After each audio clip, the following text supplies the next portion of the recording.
Radio. Les Français parlent aux Français. Les carottes sont cuites. Les carottes sont cuites. Sud Radio Berkov dans tous ses états. Dans tous ses états, oui.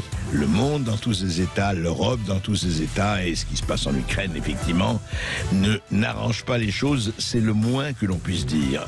Alors où l'on parle, effectivement, les bruits de bottes d'un côté, les proclamations de l'autre, quid de la guerre économique? Quid des conséquences de ce qui se passe depuis une semaine, effectivement, sur l'économie du monde en général, mais surtout sur celle de la France en particulier, et aussi le panier de la ménagère, parce que, in fine, qui va payer? C'est vous, c'est moi, c'est nous.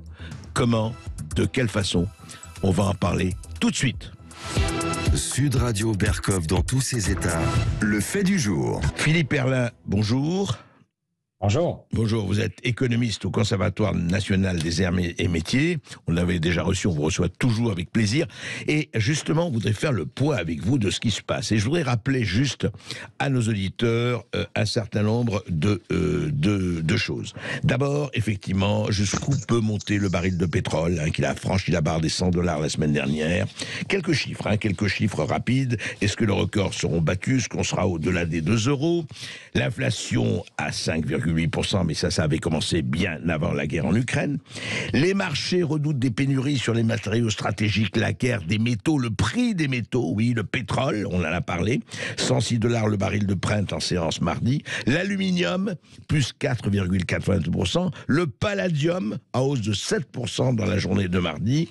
Voilà, il y a tout ça. Il y a effectivement aussi toutes les problèmes, plus 25% pour le prix du blé. J'aligne ces chiffres, mais il faut quand même les avoir en mémoire.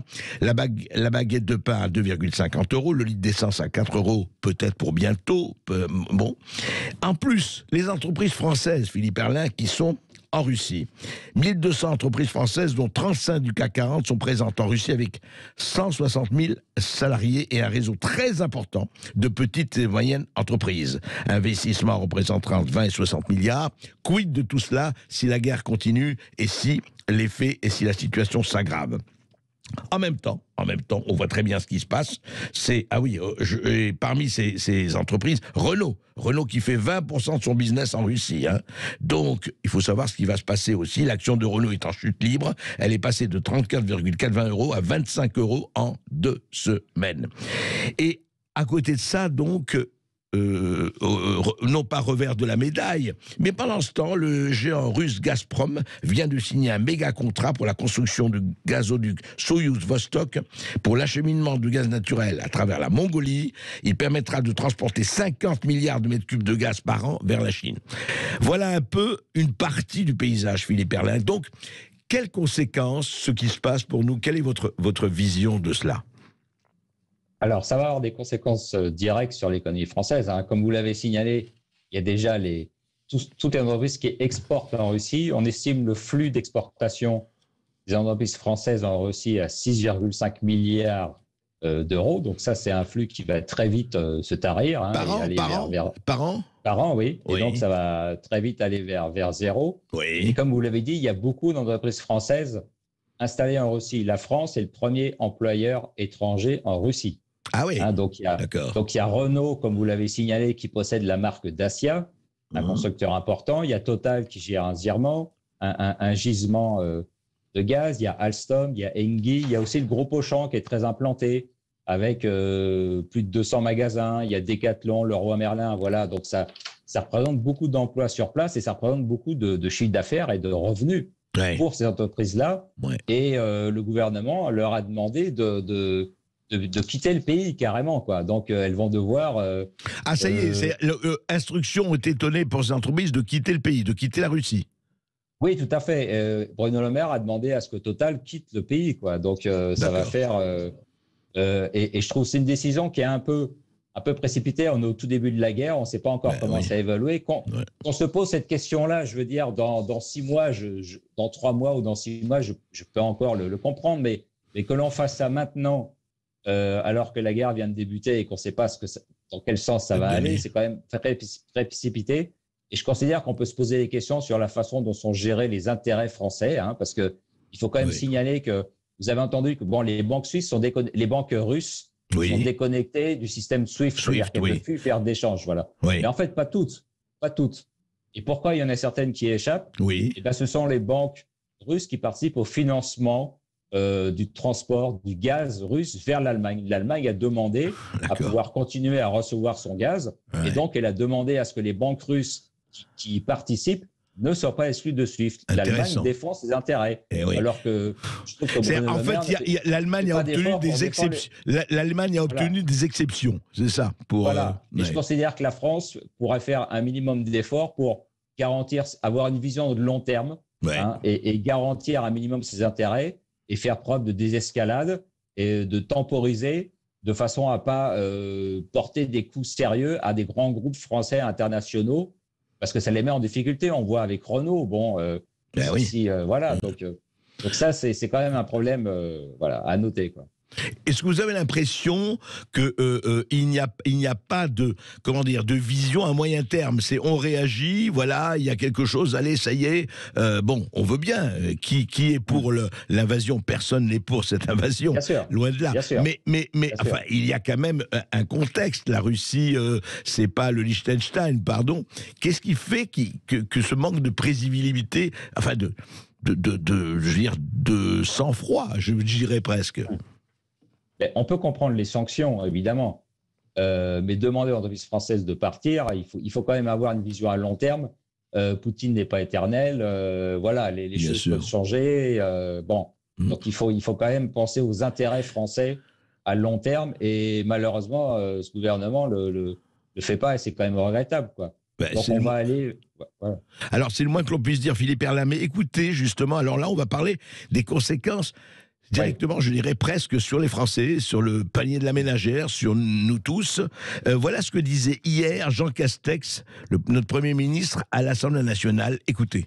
Évidemment, ces sanctions ne seront pas indolores pour nos économies européennes. Nous le savons et nous devons l'assumer. Bien sûr, nous savons que la Russie arrêtera à son tour des contre-mesures, mais nous y sommes prêts. Et nous allons accompagner nos concitoyens et nos entreprises afin d'encaisser au mieux les impacts économiques de ces mesures, notamment les probables tensions sur les approvisionnements et sur les prix de certains produits. Alors Philippe Herrlin, on vient d'en parler, mais en partie. Alors, il dit quoi qu'il en coûte. Voilà, on sait que ça ne peut pas être indolore, mais oui, mais à quel degré de douleur, effectivement, à quelle sauce nous serons mangés, en tout cas dans les semaines ou les mois à venir. Et il dit, mais nous allons accompagner. Alors, on rouvre la planche à billets après le Covid. Allez, on recommence après la crise sanitaire, la crise de défense. Alors, c'est exactement ça, c'est-à-dire que pour compenser l'effet... la hausse des matières premières, du pétrole que l'on voit, et pour compenser les pertes sérieuses qu'on va connaître un grand nombre d'entreprises françaises, on va nous ressortir le quoi qu'il en coûte. Et donc, on va continuer le déficit public. Et ça, c'est quand même très grave parce que ça va, l'augmentation des dépenses publiques et le déficit, ça va continuer d'alimenter l'inflation. Parce que, pour comprendre comment ça marche, on fait du déficit, donc on émet les obligations pour le financer.